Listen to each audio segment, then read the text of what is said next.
Our next speaker, we love these guys. They're just part of the family. And Jamie, well, let me put it this way. This couple is always involved in on-the-ground training, real ministry, and as is all of our speakers. We know them, Matt and Jamie Roever, because they're the executive directors of Eagle Summit Ranch, Texas, which has been established for restoring our wounded warriors that come back. And they have an incredible place. If you've never been out there to Junction to see it, stop by on your way to, you're going to have to go there because it's not on the way to anything. It's out there. But it is a beautiful center. It's a beautiful center that South Texas has had a part of in establishing there. They do a tremendous ministry. A couple of years ago, Pastor Tim and Jill took our entire district office staff for a staff retreat at their location. I mean, they had us running, exercising. They had us learning self-defense moves. That was nice. I'm horrible at all of it. But it was so good. They were so gentle with us, all of us people that don't know anything about that. But Jamie has a burden. She believes in ministering in a boots-on-the-ground kind of way. She is a Cooper certified physical trainer, self-defense instructor, providing women the tools to live their best life. She and Matt do this together, many of these things together. She also works, and this is what's it was just one of those contacts over 2 years. Jamie was one of those. She also works with the Special Victims Unit for San Antonio PD and as an advocate for victims of domestic violence. And so we're honored today. I think she's going to let Matt show us some self-defense moves later. I don't know. They may have us up here fighting each other. I don't know. But we love these guys. Let's give Jamie Roever a hand. Do you want to hold this or put it on the stand? Okay. God bless you, Jamie. That way I can move around. Hey. I'm going to stick that under there so I don't knock it off. So he already told you everything about what we do, so I don't even have to go there with anything. Well, it's not everything because we kind of have our hand in a lot of stuff. But so I do advocate for victims of domestic violence for San Antonio Police Department. It's very hands-on. It's very intense. Some of the things that you will hear today, of course, are repetitive, but that's just a common thread. It's a common thread of truth and what is actually happening in society today. We have Miss Judy back there who is actually an advocate. She works for the Family Justice Center in San Antonio, so the victims that I see, I send them to her. When you walk into a house, because I do ride-alongs with police, with the police department. I wear my bulletproof vest because Matt won't let me leave the house without it. I go on all the calls. It's when somebody's getting pulled over and there's a guy in the car and he's got marijuana with intent to sell. He's got a loaded gun in the door, and the cop that I'm with has to pull a gun to make the guy stop and pull over. It's when he gets arrested and he gets handcuffed and he's sitting in the back seat. It's intense. It's real life. It is boots on the ground ministry. You definitely rethink things. And in ministry, we often have a mindset, and I'm going to touch, again, we all are touching on some of the very same things. There's mindsets, like about marriage, that Deborah talked about, and staying in a relationship with somebody. But when you walk into a house and you get a phone call for a domestic violence call, and you walk into the house and there's blood splattered on the wall, this is just reality. There's blood splattered on the wall. There's a husband and there's a wife. It's just real. And you can feel the fear in the house. Now, that girl had been dating this guy since she was 18 years old, and they were married. She's 21. They lived in the home with his mom and dad before it started. But once they moved out and they got their own apartment, the abuse intensified. There was no accountability. So 95% of people who call the police to have the police show up, they just want it to end. They want the abuse. They want that to stop. They're looking for a way out for it to stop right then and there. Most of those women don't actually leave. They just want the cops to show up and disperse the situation. So when you show up and you can help a girl pack her bags, because I wasn't there to give her a safety plan of escape beforehand. So I'm standing there with her in her bedroom, and she's lost. She's married to this guy, and she's lost. He's sitting in the other room being questioned. And I'm trying to tell her what documents she needs, what paperwork, does she have a place to go? So when you have a girl that gets her bag, and she gets in her car, and she leaves, it's 100% success. Because right then and there, her life is saved. Now the problem is, and you touched on the statistics of when she goes back, 5 to 7 times she will go back to the abuser before she actually makes a decision to leave. And you think, well, gee whiz, why wouldn't you just leave? If you're watching the pattern of everything that we're talking about today, abuse doesn't happen on the first date. They are groomed. They are conditioned. Sometimes maybe somebody will say something kind of like a joke. They're testing you. They're testing the waters. So for me, the girl left. I don't know what happened afterwards, because what I do is I give her the resources, and then she goes and sees Judy at the Family Justice Center. So I don't know what happened in that situation, but I know that night her life was saved. And so here, I'm just going to share a little bit about what I do. So when a woman, either I do a ride along, and again, I think I'm still on. I'm with that police officer on all calls if I'm in the car with him. So I'm the first one there with these girls, and you just don't know what kind of situation you're going to come up on. If I'm not on a ride along, I'm in the office. I go to a substation, and I wait. And you hope that you don't have a busy night. It's the only time you hope that you're busy. I bring my computer, I bring a laptop, my iPad, whatever I need to bring with me, because I want to be bored that night. Me being bored in a substation means that there's not a woman coming in off the streets. Either a cop is bringing her in, or she escaped and she's coming to the substation. I don't want to see her. You don't want to. So the fact report, here's just some things that I would ask them. Now, I have a form that I fill out with their permission. I don't just start writing down stuff. I ask them, is it okay if I take down information? They may or may not want to give me any information. But some questions on here are who the suspect is, the relationship status, the length of time, if there was weapons involved, knife, blunt object, if there was an injury. So basically, these are things that you would want to pay attention to as a minister if somebody is coming to you and talking. Of course, that's a relationship that's going to be built on trust. Like Deborah touched on, they're testing you. A woman's going to test you. And I keep saying a woman because the statistics are 85% of domestic violence victims are female, and 15 are male. So that's 1 in 3 women have experienced some form of physical violence by an intimate partner. So if I look around this room and I had all of you stand and I counted you off by 3,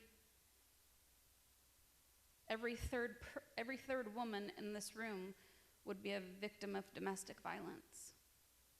And the chances of somebody being in this room being a victim of domestic violence is high. It could be emotional. I've gone through emotional abuse. And I think that's part of the reason why when I found out I could be an advocate for San Antonio Police Department for domestic violence, you know, when I walked through emotional abuse, and I'm gonna talk a little bit about psychological and the narcissistic side of it.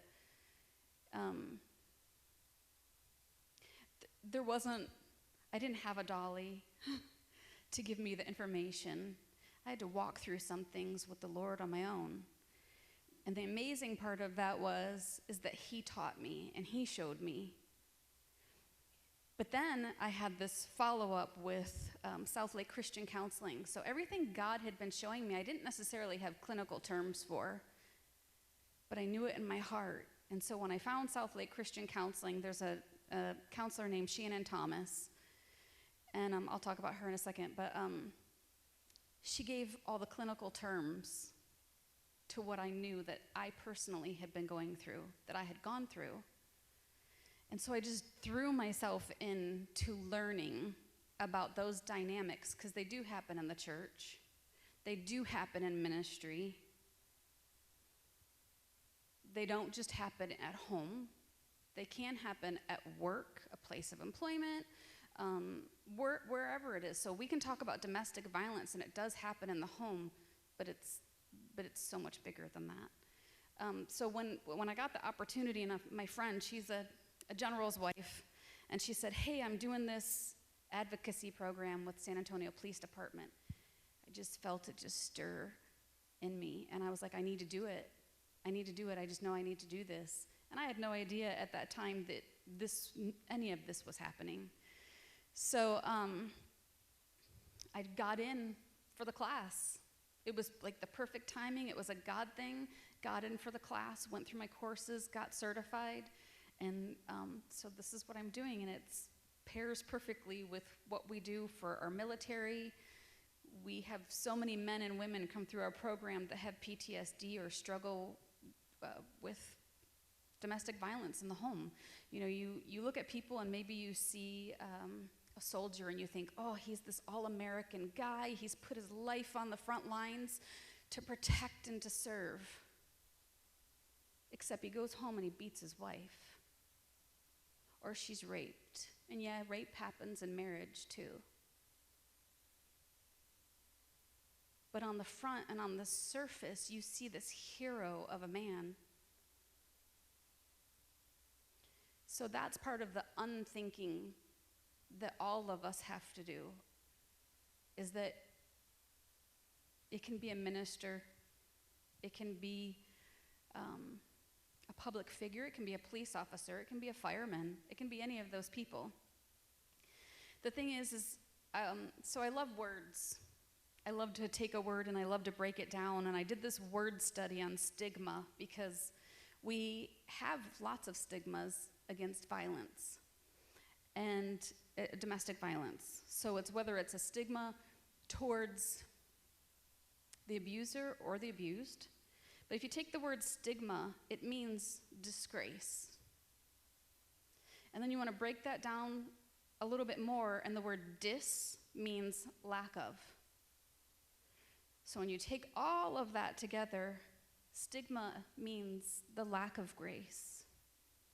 And so I want to say thank you, Dawn, for having the grace for the district and for the women and the men in this district that are walking through these things, to have the vision and to have the heart and having the grace. Because we as a district, as an assembly, don't want to have disgrace, which would be any kind of stigma towards any man or woman that are going through this. So I'm just going to give you I don't have my notes up there, but if you want my notes, I'll be happy to email them to you. My information's in the book. You can have all of it. So each year, more than 12 million women and men, which equals 24 people per minute on average, are victims of rape, physical violence, or stalking by an intimate partner in the U.S., according to the National Domestic Violence Hotline. Now, I'm not going to give you, I have all my sources on here, but I'm not going to read them every single time because I don't want to eat up my time doing that. So, of course, we've talked about physical abuse, and often when we hear the words domestic violence, we automatically think physical. That we think that there should be a visible, we think that there should be a black eye.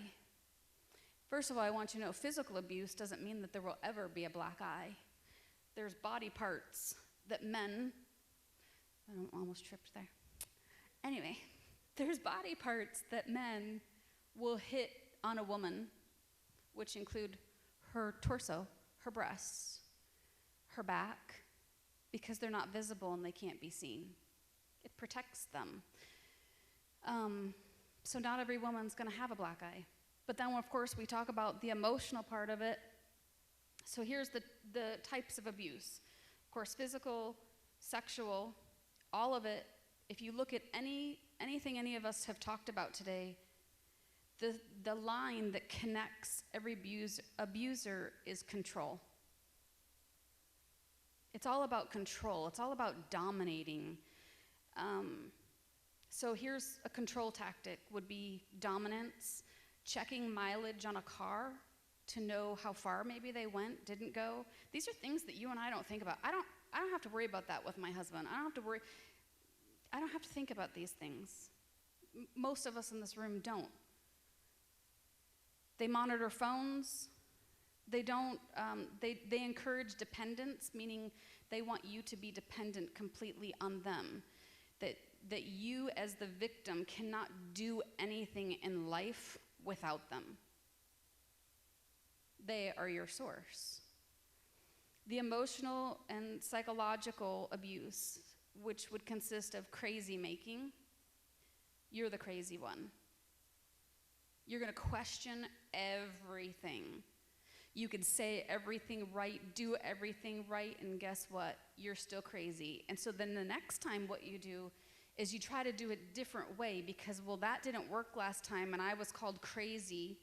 So now I'm gonna do it a different way. I'm gonna say it right, I'm gonna do it right, and guess what? You're still crazy. I'm gonna give you some terms and I want you to look them up, okay? Gaslighting, triangulation, flying monkeys, and narcissism.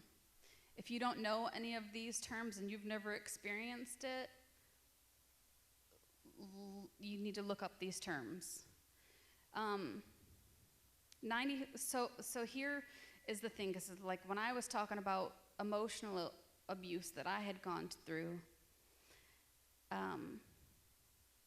I told Matt, I said, an emotional, psychological abuser can abuse you.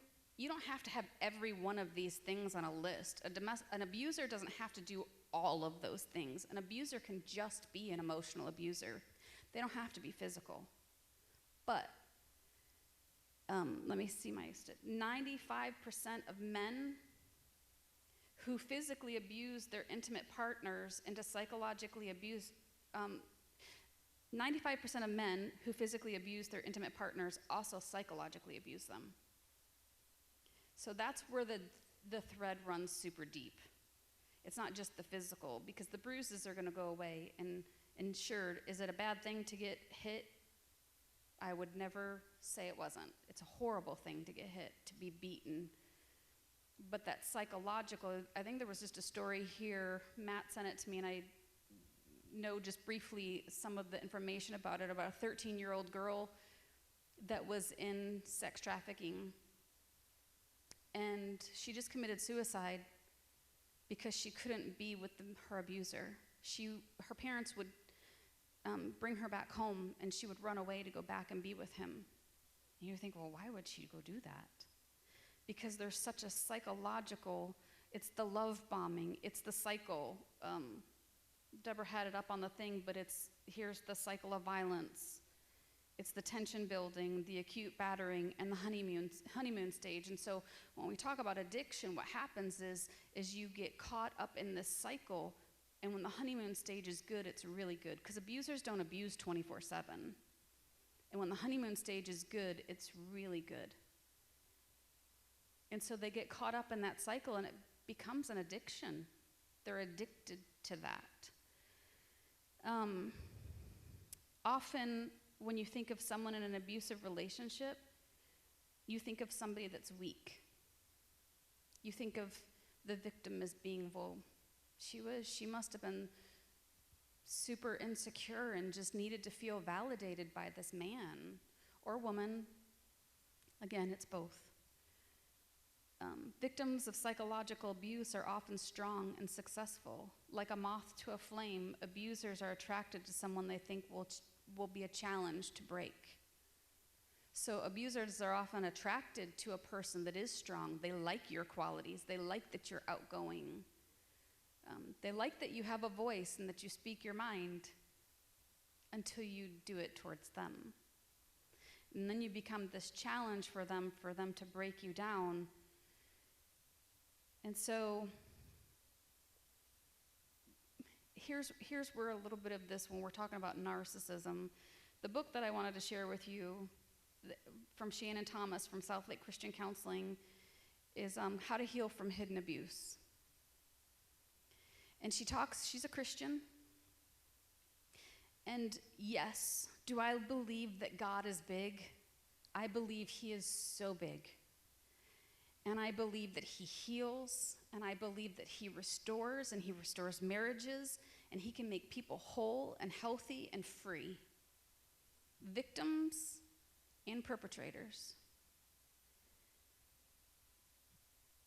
But there's one issue with a perpetrator. And this is where, as a Christian and somebody, I'm ordained, Matt's ordained. There's lots of people in here who are ordained who do full-time ministry. And this is where some shifting takes place in the thought process. Our prisons are full of people that don't change. But somehow when we have somebody come to our church and they're married to a spouse that beats them, we want to talk about stay in your marriage because it's the right thing to do. Yes, God hates divorce. So do I. My parents were divorced. I'm a product of a divorced family. I know what that means. So do I advocate for marriage? By all means do I advocate for marriage. But I also advocate for a woman not to be beaten, not to be wounded. A person has to want to change. Can God change somebody? Can he change the perpetrator? Can they get freedom? In a lot of cases, yes. But as Christians, we're the fixers. And we have to remember we're not saviors. We present truth and we present resources, but I can't save an abuser. And you can't save somebody who, one, doesn't think they need to be saved, because a lot of abusers, it's not my problem. You have to look at their pattern. Do they have a pattern of relationships? What's their pattern of relationship? Do they just discard people? And, oh, well, guess what? They're the bad guy, and I'm the good guy. What's their pattern of relationships? You cannot change those people. And sure, God can, but they have to want it. We all know that. We all had to make that same decision in our own life to make a change. We could be abusers. We're not, but we could be. We have to make that decision to change. So, although an abuser can change, there can be healing, there can be wholeness. As a minister, come to the grips that there's going to be somebody that's never going to change. And I don't mean to be like a hope stealer, because I'm not. But there's some people that this is their life, this is what they do. It's about control, it's about power, it's about protecting themselves at all cost. The other one abuse I want to talk about is financial. How am I on my time? Because I didn't look at the clock. Okay. Is financial. So you got a mom who has 3 kids. She doesn't have a job. and her husband gives her $25 for the week. That buys diapers, that buys formula, that pays for gas. And you're supposed to survive on that and make it happen because you're given an allowance. An abuser will rack up debt in their victim's name, making it hard to leave. So if a woman has debt, because their abuser will sign papers illegally, they'll sign up for credit cards or take out loans or do whatever they need to do. So if you have debt, you can't leave because you can't go anywhere. So that's where, some suggestions that I would make is if there's some kind of funding available. I'm not talking about living for the rest of their life because everybody has to get on their feet at some point. But we have to make avenues because I'm going to talk about the safety plan because some women aren't going to be able to put $5 away a week or $10 a week away. So the other book that I want to share with you it's by the same author, same counselor, Shannon Thomas, is Exposing Financial Abuse When Money is a Weapon. So here's some reasons why victims stay. Fear of harm if they leave. They still love their partner and believe they will change. Their partner promised to change. A strong belief that marriage is for better or for worse. Of course, we both have touched on that, but the Assemblies of God at General Council has just made a new bylaw. I would suggest all of you look at the domestic violence bylaws that was just put out. Another reason why they don't leave is because they think the abuse is their fault, because that's the psychological part of it. That's what's been thread through their brain. Staying for the children or animals. There are women who will not leave their home because they have a cat, or they have a dog, or they have a horse. And you think, well, that's stupid. But when a husband threatens to abuse or burn or kill or maim because they're demented, your animal, and that's your baby. I know, I love my dogs. I have 5. I love my animals. That's their baby. So a lot of homeless shelters nowadays are actually putting in facilities where a woman or a man can bring an animal. So the other things are lack of self-confidence, like what am I going to do with my life? Fear of isolation or loneliness. If you think about a woman who has her whole life wrapped up in her marriage, her kids, or if she's married to a high-profile person, let's just say they're a community leader, and they have this amazing reputation in the community. And you love them. Let's say you know this person and you love them. You think they're amazing. How does his wife come out of abusive situation when everybody loves him? Because he's amazing. So the woman has a fear of the isolation, the loneliness. Why? Because when she comes out, she has to walk away from everything. It's the life she knew. Maybe there's pressure from family, community, or church. There's a lack of means, job, money, transportation to survive on their own. And as you can see with this list of reasons why women maybe don't leave, a lot of them still go back to stigma. It's a lack of grace. 60 to 75% of battered women eventually do leave. On average, a woman will leave 5 to 7 times before she leaves for good.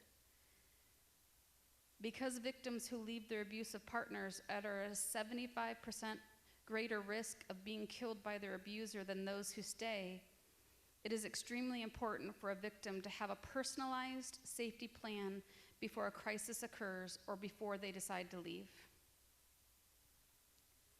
So here's some basic things. This is 5 pages of a safety plan. Now, if a girl came in and I was going to have an opportunity to talk to her, I would never let her take this home with her.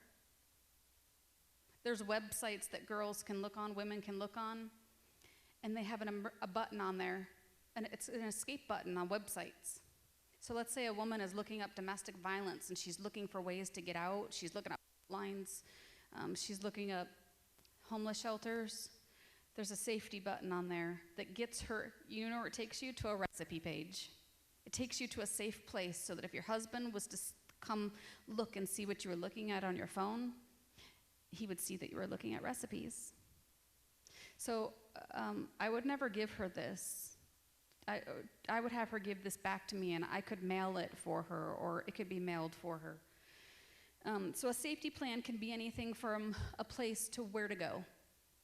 So as a church, a pastor, a minister, these are things that you can advocate, that you can help her with. Where's a safe place for you to go?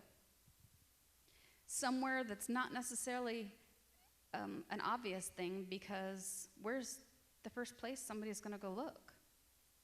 Your best friend's house, your mom's house, your sister's house? They're going to find that person, so you have to find a place that's going to be safe. If you can, tell them, save money, keep it hidden. Create an escape bag, changes of clothes, copies of important keys, papers, etc., and for a safe place. So maybe that bag could be given to a friend. A friend could keep that for you, for a woman that's abused. Keep a record or a diary of all abusive acts for police or court. So if a woman keeps a diary of every incident that's happened, that will help her. Also, if she shows up at a friend's house and she's been abused, Deborah, or Don, that if somebody shows up and they were abused and you could take pictures for them. Obviously, you a man and with you a woman, but you could take pictures for them so that they can keep that. They wouldn't keep those on their phone. That would be something that you could email somewhere privately to a private email, or you could store that for them, whether it be a Dropbox or whatever, for a time that they need it. I'm going to go through a list of don'ts and then a list of do's. Don't bash the abuser. They've been bashed enough. Focus on the abuser. Focus on the behavior, not the personality. Don't blame the victim. That's what the abuser does. Don't underestimate the potential danger for the victim and yourself. You are now a target if they know that they're talking to you, which most abusers are going to try to convince you that that person's crazy. Their wife, their girlfriend, whatever is crazy. Here's a really big one, because again, in ministry, we want to save people, and it's not our job to save. But we can't promise any help that we can't follow through with. And I know that it was talked about in one of the earlier sessions, something that I would recommend, and I've talked about this in other scenarios, if you're not a certified counselor or a psychologist, hire somebody on staff if your church can afford it. Maybe you can't. If you can't afford it, find somebody who is a counselor in your community, and we have great resources, and connect those people with that counselor so that we don't do more harm than good. If we're not licensed, stay away from it. Love them, give them resources, give them tools, be a listening ear, but don't counsel, because you definitely can do more damage than you can do good. We're great at ministering, but there's just some things that really should be out of our realm. Do make time. Do start the conversation. It's okay if you see a friend that maybe you're like, man, something's Something's different. What's changed? What's going on with you? I'm worried about you. I've noticed some changes. Take it slow and easy, and let the person know that you are available and offering a sympathetic ear. Without judgment, offering advice or suggesting solutions, they will tell you what they need. Listen. All you gotta do is listen. You can pick up stuff. So like when we were in our class, one of the things that we were taught in communicating was saying things like, I'm hearing this in the conversation. This is what I'm hearing. One, you're clarifying to make sure that you heard it right. Believe them. And I know there's false accusations out there. I know they are. But more times, it's truth than not truth. And it doesn't matter if you love the person or the pastor or the public figure, whoever it is, if you know the spouse, believe the person that's telling you. And then the other thing is offer them resources for help. So I would give domestic hotline numbers, websites, and of course send them to the Family Justice Center, which has everything. Judy, do you know if Houston has a justice center, Family Justice Center? So that's where they would go. That's where I would recommend that you look up as a resource. The Justice Center has everything that they're going to need to get back on their feet. It's going to help them with a homeless shelter, food, clothing, a job, health care, whatever it is that the abused needs, they'll help with. And I touched on this already, but although our natural impulse as ministers or in ministry, as Christians, will be to rescue someone that we care about from domestic violence, the person being abused needs to make the ultimate decision of whether or not to leave and get help. Now, there are some instances like strangulation. Strangulation is a felony in the state of Texas. Thankfully, we live in a good state that advocates for women, for domestic violence victims, because there's a lot of states that don't. But strangulation is a felony.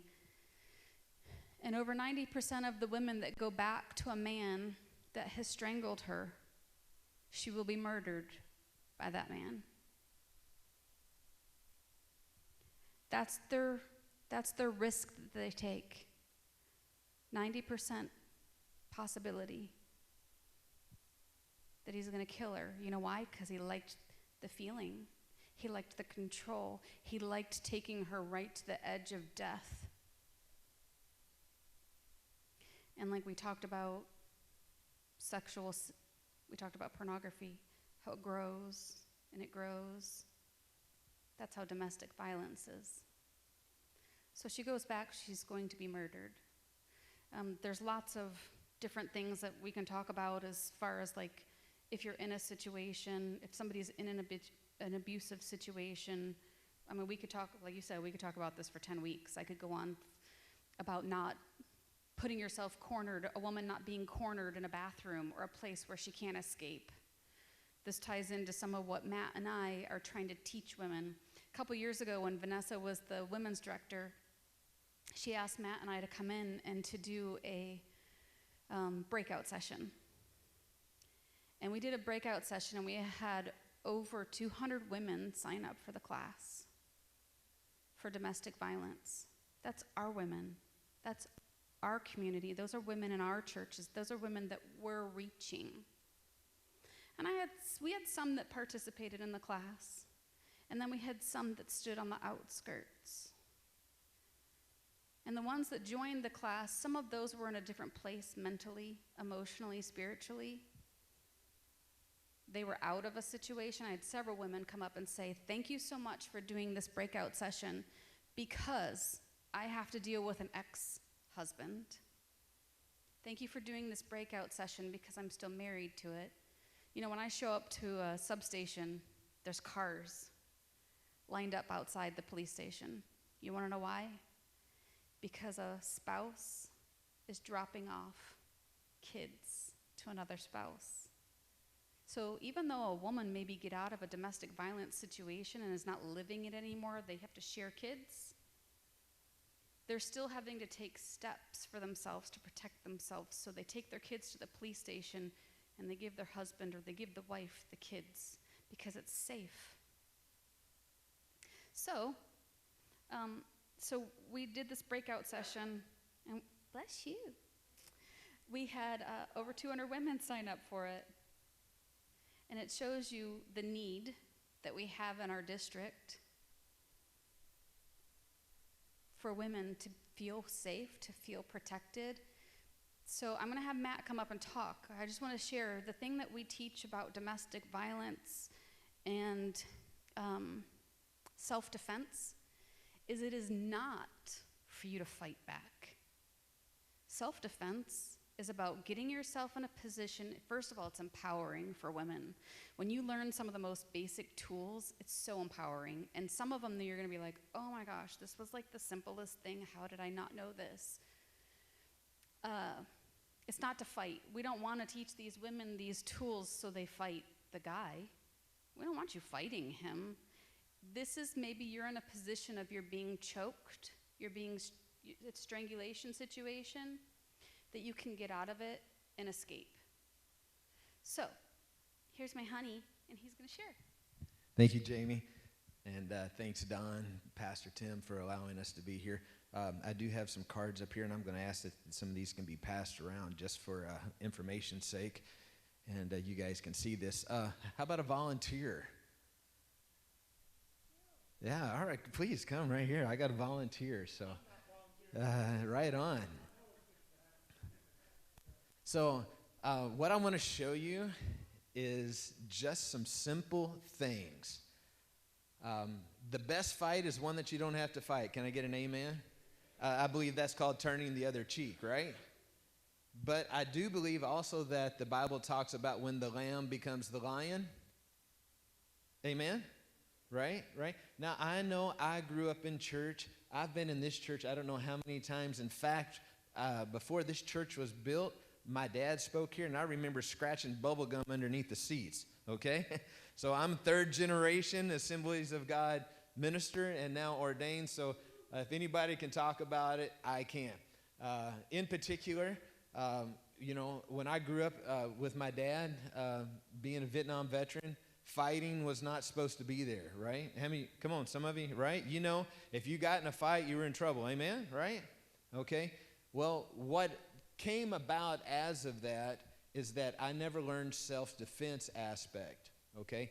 I did not know how to protect myself or protect my family. So when I took advantage and began to learn that, I became licensed with the state of Texas as a personal protection officer. That means, quote unquote, a bodyguard.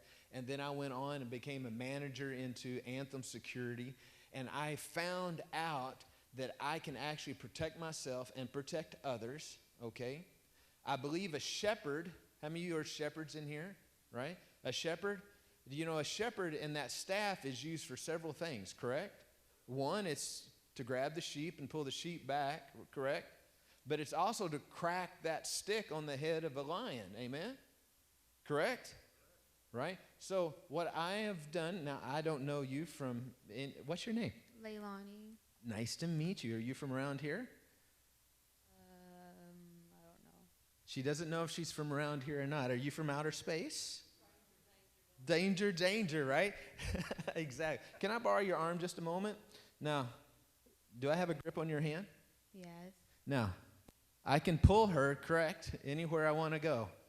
Now, this can almost be scary, can it not? Right? Especially when people start to grab. So what I want to do is to show all of you just a couple of quick techniques, and then we'll talk about a few other things, okay? Now, can you hear me okay? All right. So I am going, you grab me just as I grabbed you, okay? Now, weakest part of the hand is what? The thumb, right? So what I want to do is I want to be able to break out of this. Now, I teach this to little girls, bully situations. I teach this to elderly, teach this to women.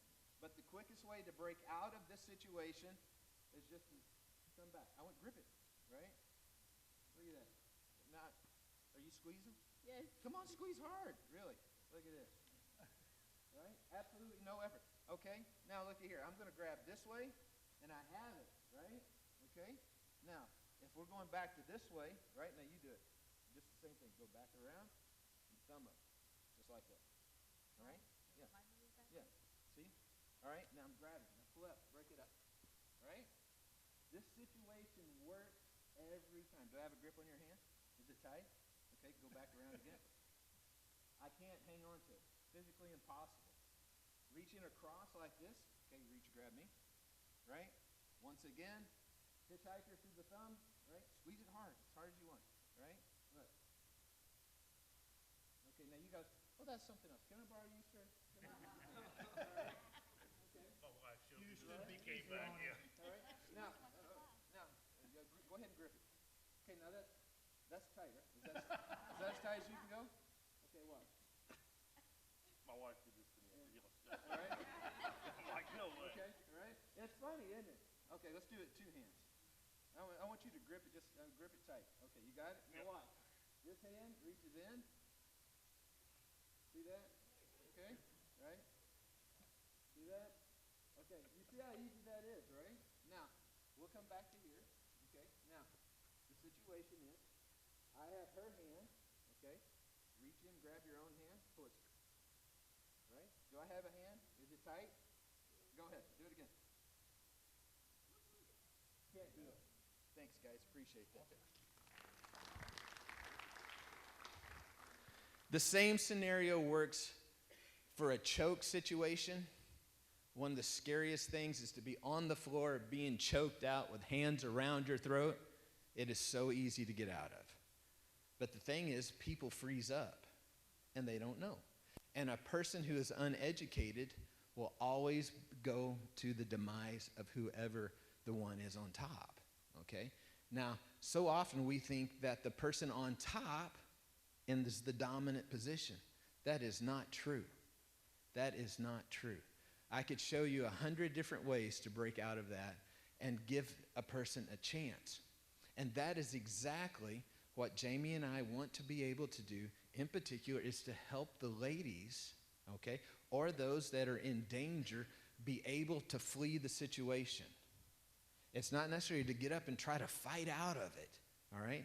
Because if the person's, let's say, 6'7", and you're the size of Valerie, okay, now that's a definite disadvantage. But I can tell you the person the size of Valerie can throw that man who's 6'7" on the ground and break a wrist like nothing else, okay? It is just that easy. It's that easy. Valerie, I'm going to borrow you just for a moment, okay? Now, Valerie and I have not done any of this whatsoever. And so, you can hear me once again. Now, if Valerie, I want you to put your hand on my chest. Okay, just one hand. Now, all right? Now, to peel it off, we grab to this finger, okay? And we twist, right? Okay, now, I'm going to put my hand on to your shoulder. Okay, reach with this hand right here. Grab. Easy now. She's ready. She's like, I'm going to rip the hand off. Okay, grab it and go slow. See that? Now with this hand, come up here. Yeah, now push the fingers back. Yeah, just that way. That's how easy it is. Thanks, Valerie. What I'm talking about. In those situations, can I borrow you, partner? You're a pretty big guy. So, you know, the bigger they are, the harder they fall is what I was told, but I don't know that to be true. But so, he lays a hand right here. I'm going to go real slow, okay? As I turn his hand over, do you feel pressure? Right? Now, I'm going to go slow, right? Look how he turns. There's absolutely no effort. Right? Now, the same scenario, right? Guy grabs by the hair of the head,